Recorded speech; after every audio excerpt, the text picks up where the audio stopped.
What's happening, everybody? Welcome back to the channel. Hey, today we're going to go back to last weekend to Newport Cashdays. This was Noah's first race, and Scott and Brian asked me to come down and help him out, and boy, I was so happy to. So I wanted to get better film for you guys, but I was helping with the car. I wasn't going to put this out. I was using the footage as a data point, so you'll just see the back tire and you'll see it go down for the rounds.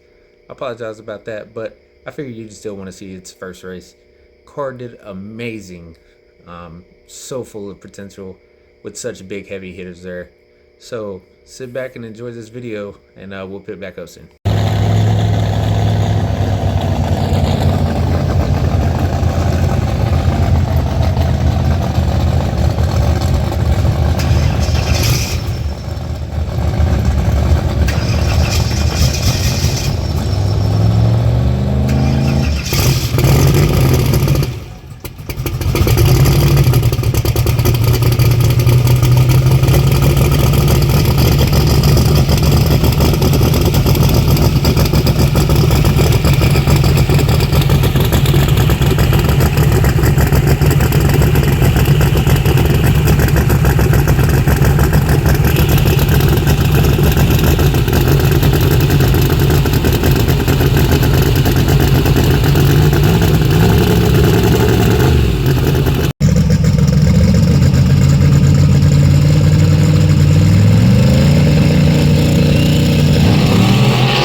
That's a round one win.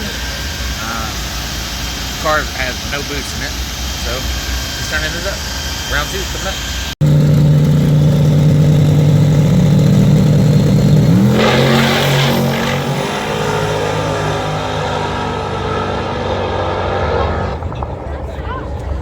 Well, that's a win. So it's good. Brian dropping the shit out of it. She's going A to B. Ain't got no power in the car. It's lugging, but the surface ain't holding a lot. So round three going up. Brian's up there at chip draw right now, and we'll see who he gets and what lane he gets. So round three coming up. We're down to 7 cars out of 28 small tires, 7 left.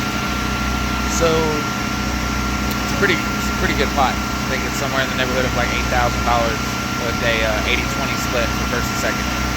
So hopefully we keep going rounds. There's 7 cars left. There's 1 bye. Should be 3 rounds left. So let's get it, baby. Alright, so going into round 3, Brian draws the good lane. He draws the left lane, and he draws this dart. I wish I had this thing on video. It's gangster. It's called the Duck. I love this car. Big block dart on nitrous. So we go up, and I think he's the 4th pair out, so he's the last pair. Goes up, does his burnout. Gets to the end of the burnout, goes to put it in reverse, and this thing starts idling at like 3,000 and beyond. And Scott's running up. He's the one that's guiding him back.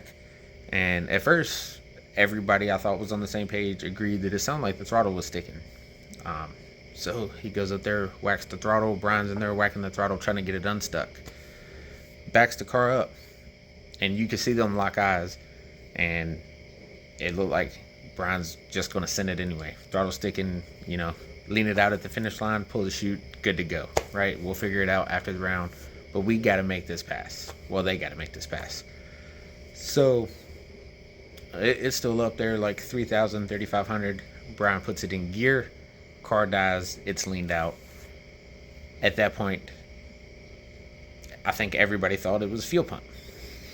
Okay, so it's leaning out whenever it goes in gear, it's fuel pump, throttle's just not sticking. So we send the dart on, well, they send the dart on. Get it back to the trailer, we load it up.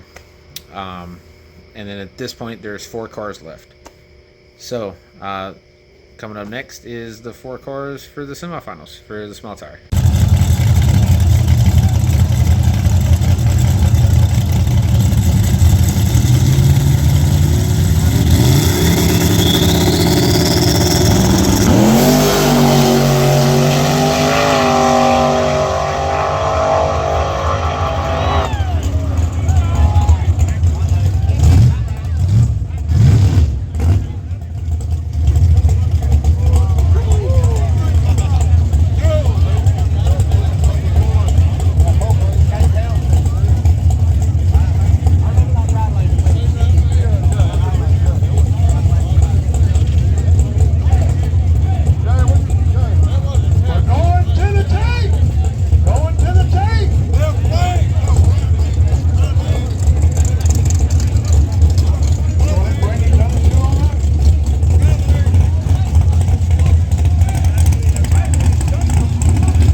Left lane by car.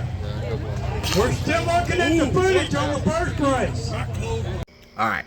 So first pair was Van Burgess in the Liberty Bell 2.0 and Venom in the other lane. Too close to call. Guys, Van Burgess showed me on his phone the finish line stripe, and oh my God. It was nobody in this world could make that call. And then the Fugitive, and then that Gangster Dart I was talking about. Well, the problem was we had already gotten sprinkles. Rain was coming in, and those 4 split it right before that round. So when they said that Van Burgess and the Venom car had to rerun, they just agreed it was for the same amount of money. They're not just going to keep putting their cars through that. So they split it and quit it right there. So the next day we come home, or that night we come home, the next day we started unloading everything. And Scott starts taking the car apart. We pull off the throttle body, pull off the elbow, the intake elbow, and my lights just shut off. And couldn't find anything wrong with the throttle body. So we're scouring gaskets, right? Everybody's looking at a gasket. It's got to be a gasket. Brian's holding the elbow that, comes off the intake and holds the throttle body. And I said, "Hey, bud, what goes there?" And it looked like a 3/4 inch. It's probably a 1/2 inch, but a gigantic pipe fitting. And he was like, "What does go there?" And it just clicked. Scott said, "Oh shit, there is a pipe plug there. It's for like an IET sensor." So it blew the plug out. So no big deal. Luckily it's not a $1,500 fuel pump. It's just a $2 plug. The car did amazing. It went straight A to B every time. They couldn't be happier with it, and I can't blame them. So that's going to be a wrap for this video. Hopefully you guys kind of enjoyed this little narration part of it. I think it's pretty cool. So as always, like, comment, subscribe. Catch you in the next one. Peace.